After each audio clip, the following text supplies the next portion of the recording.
Bonjour, nous avons le plaisir de recevoir aujourd'hui M. Alioune Tine, président du Comité sénégalais des droits de l'homme, dans le cadre de 13 minutes pour convaincre. Bonjour M. Tine. Bonjour Aruna. Vous avez décidé aujourd'hui de convoquer la presse. Peut-on savoir ce qui motive votre face-à-face avec la presse aujourd'hui? Merci. Comme tu le sais, depuis qu'on a été nommé au Comité sénégalais des droits de l'homme, notre objectif en réalité c'est de refonder, de réinstitutionnaliser une institution qui pratiquement a été abandonnée depuis 2000.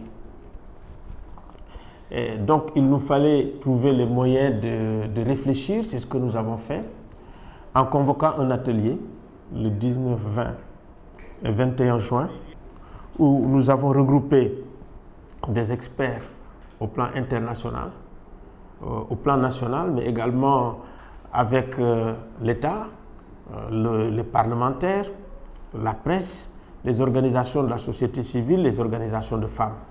Donc pour diagnostiquer le Comité sénégalais des droits de l'homme, ses textes, son mode de fonctionnement et tout, ses forces et ses faiblesses.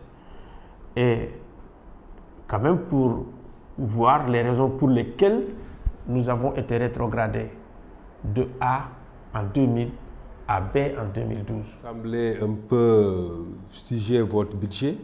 Aujourd'hui, vous estimez à combien le budget de votre institution pour que vous puissiez faire convenablement votre travail? Le budget, une institution nationale indépendante doit avoir la possibilité et d'élaborer son budget et d'avoir une autonomie de son budget, ce que nous n'avons pas encore. Aujourd'hui, vous n'avez pas Nous n'avons pas d'autonomie budgétaire. Nous avons d'abord un budget insuffisant et qui n'est pas un budget autonome. Et même depuis que nous avons commencé à travailler, on n'a pas une mesure d'accompagnement par rapport aux nouvelles activités et à la nouvelle redynamique que nous avons impulsée. De toute façon, nous avons estimé à 500 millions notre budget. Et ça, c'est un minimum. Quand vous allez, par exemple, au Togo, le budget de l'Institution nationale des droits de l'homme, c'est 800 millions. Quand vous allez, comment dirais-je, en Côte d'Ivoire, c'est 4 milliards de francs CFA, etc.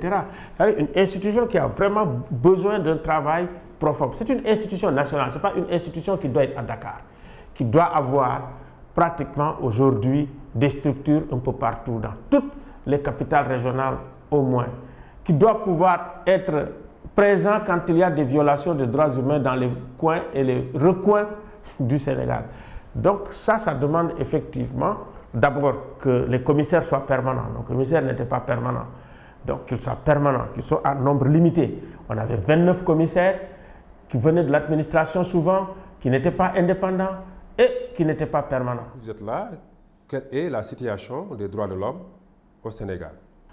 Écoutez, au Sénégal quand même c'est très contrasté. C'est un pays quand même où il faut dire que où nous avons une espèce de socialisation des droits de l'homme, où nous avons des organisations de droits de l'homme très dynamiques et où nous avons des personnalités quand même qui ont dirigé les plus grandes organisations de droits de l'homme. C'est ça le contraste, ça veut dire le décalage entre le personnel et les qualifications et les ressources humaines dont nous disposons et une politique, une piètre politique en matière de droits de l'homme. Bon, ce qui se passe ici aujourd'hui, il y a un certain nombre de choses quand même qu'on a faites, ça fait belle lurette, on ne l'a pas vu. Comme quoi? Considérons par exemple les gens qui étaient victimes de torture. Il n'y avait jamais des enquêtes et il n'y avait jamais de sanctions. Les sanctions étaient administratives.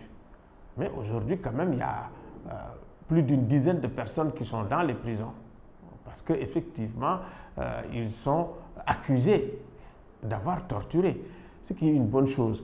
Ce qui est arrivé aussi, c'est que les victimes de torture, pour la première fois, vont être indemnisées. Là aussi, on ne l'a jamais vu. Les problèmes que nous avons, c'est en réalité par rapport au tract des biens mal acquis et effectivement de la controverse que cela suscite. J'anticipe. Là, les gens se disent, Alioune, on n'a pas trop entendu sur ce sujet. Voilà. Le problème, c'est qu'en fait, d'abord, il y a un travail de départ contre vraiment la prédation des ressources, la sanction des acteurs qui vraiment détournent les fonds publics. Vous savez, pendant très longtemps, on n'a pas su punir les délinquants à col blanc. Il y a des tentatives qui sont faites. Maintenant, nous, le travail que nous allons faire, d'abord, c'est de faire une étude pour voir dans quelle mesure, si vous voulez, les juridictions qui sont mises en place sont conformes aux droits de l'homme. Dans quelle mesure ceux qui sont poursuivis, on respecte leurs droits humains.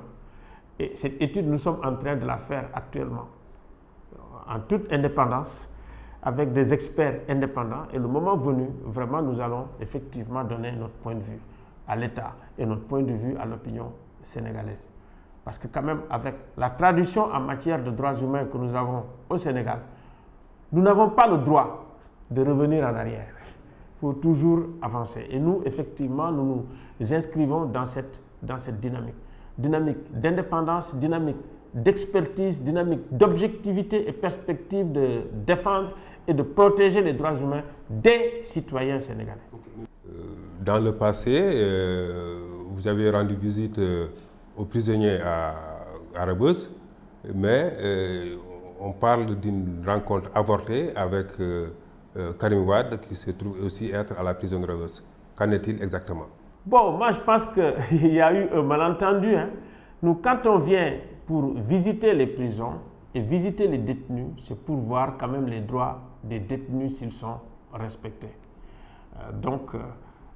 Karim Wade est un prisonnier privilégié, mais qui est quand même à Rebeuss. Bon, voir si les conditions dans lesquelles il vit à Rebeuss sont décentes, ne le sont pas. Et l'écouter. Est-ce que vous pensez que ces conditions de détention sont... Mais je ne l'ai pas vu. Il n'a pas voulu me recevoir. Je ne suis pas allé vraiment dans sa cellule. Je ne peux absolument rien dire. Donc c'est très difficile. Vous savez, moi j'ai quand même eu la possibilité de visiter beaucoup de prisons en Afrique. Quand j'ai été à Niamey, quand j'ai demandé au président Salou Djibo, je veux aller voir Mamadou Tandian, qui était en résidence surveillée. Mais je l'ai vu. Je lui ai dit, mais quels sont vos problèmes de droits humains? Il m'a dit, mais Alioune, j'ai tel problème, je suis malade. Je suis allé voir le président de la République. Je lui ai dit, mais il faut vous occuper, voilà les problèmes. Il m'a dit, bon, voilà un médecin à sa disposition, on s'occupe de lui, etc., etc. Ça, c'est notre fonction. Mais aussi, il faut que les gens aussi respectent la République. Quand vous avez des institutions qui viennent voir faire leur travail, il faut effectivement s'ouvrir à eux, les écouter, parce que la consolidation des droits de l'homme dans ce pays, ce n'est pas seulement l'institution nationale, ce n'est pas seulement l'État, mais il me semble que chacun doit apporter vraiment sa pierre à l'édifice pour qu'on avance. Mais peut-être qu'Animal, lui, il ne voit pas l'institution que vous représentez, mais il voit plutôt cette attitude du M23 qui est à l'origine du sort qu'il connaît actuellement. Ça aussi, je peux le comprendre. Ça aussi, je peux très bien le comprendre. Je peux très bien le comprendre. Parce qu'effectivement, nous avons été vraiment à la tête du combat contre le troisième mandat et contre le fait effectivement d'avoir pour la première fois dans notre pays un prince héritier après l'indépendance. Ça, nous l'avons combattu et nous l'assumons. C'est le même sujet. Aujourd'hui, les Sénégalais semblent être nostalgiques de Alioune du M23, Alioune fougueux, Alioune hargneux, mais aujourd'hui, les gens se demandent où est passé cette Alioune. On ne l'entend pas, on ne le sent pas, comme vous voulez. Mais le travail que je fais, c'est un travail qui est très fou. C'est un travail qui est très difficile, qui est le travail de mettre en place une institution. Ça demande beaucoup de réflexion, ça demande beaucoup de travail. Je vous assure que je n'ai pas pris de vacances. Je travaille souvent le samedi et dimanche. Je réunis des experts pour réfléchir. Mais en même temps, il me faut faire des activités pour qu'on dise effectivement au plan international au moins que le comité marche.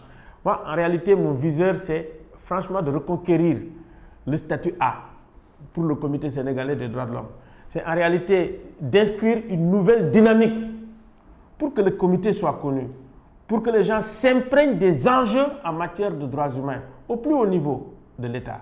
Et ça vient, je vous assure, quand nous avons invité Madame la Première ministre au 65e anniversaire pour vous dire venez présider et qu'elle accepte, nous estimons effectivement que du point de vue de l'État, quand même la volonté elle est là et il faut saluer cela. Donc pour le 65e anniversaire de cette organisation, vous avez choisi de faire de Youssou Ndour le parrain de cette manifestation.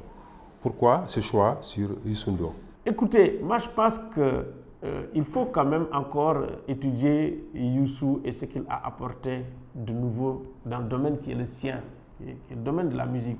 Il a été un véritable innovateur, un véritable créateur, et il a procédé à une désaliénation d'une certaine classe sociale à l'époque. Vous savez, dans les années 70, les gens de ma génération, ils écoutaient Aragon, ils écoutaient James Brown, ils écoutaient la pop musique. Et quand les gens arrivaient avec les tam-tams et qu'ils chantaient en Wolof, c'était du folklore. On ne les écoutait pas. Et de ce point de vue, vraiment, c'est un travail de pionnier qui a été fait. C'est-à-dire que prendre la musique sénégalaise là où elle était à l'époque et la ramener au niveau mondial et avoir un prix qui est l'équivalent du prix Nobel de la paix. Parce que moi, quand même, j'ai regardé cette image et je l'ai étudiée parce que je suis sémiologue, tu sais. J'ai vu Youssou assis avec son kaftan. Et puis nous avons vu les gens l'interpréter. C'est ça l'innovation. On l'a interprété avec un grand orchestre classique. On a rendu classique cette musique qui était une musique méprisée. On l'a portée là où elle est. Et il me semble que ça, c'est fantastique. C'est ce travail de désaliénation, de réappropriation de notre propre patrimoine national, qui est un travail fantastique, qui mérite effectivement que des études soient faites là-dessus. De ce point de vue, c'est un académicien qui parle. Maintenant, il y a autre chose. C'est l'ancrage de Youssou Ndour vraiment dans le domaine humanitaire. Cet ancrage, c'est dans la durée. En ce moment, il y avait très peu de musiciens engagés, à part les, comment dirais-je, le Nigérian Kuti. Très engagé. Et You a commencé quand même avec vraiment la libération de Nelson Mandela, qui fait partie des têtes de pont, de Steve Biko, qui les a chantés à l'époque. You a un ancrage également dans son compagnonnage avec les organisations internationales de droits de l'homme, avec Peter Gabriel et Amnesty International. Donc partout, ils ont quand même procédé à la promotion des droits de l'homme dans le monde, avec les John Lennon, avec les Imagine, avec les Oxfam America, et aujourd'hui, vraiment avec beaucoup de mécanismes des Nations Unies. Alors, nous, on dit, mais il faut qu'il soit prophète chez soi aussi, dans ce domaine. Et comme nous sommes une institution des droits de l'homme, et comme nous connaissons les raisons pour lesquelles les institutions internationales l'utilisent pour promouvoir quand même les valeurs en matière de droits de l'homme, nous l'utilisons en faisant un parrain. Et nous sommes très contents qu'il ait accepté, qu'il nous ait bien reçus chez lui et qu'il ait bien apprécié effectivement cette reconnaissance nationale. Le Premier ministre Mimi Touré présidera aussi cette rencontre. Est-ce que vous aurez le courage de lui dire les yeux dans les yeux non au report des élections locales, comme vous l'avez fait avec Wade, en disant non à un troisième mandat?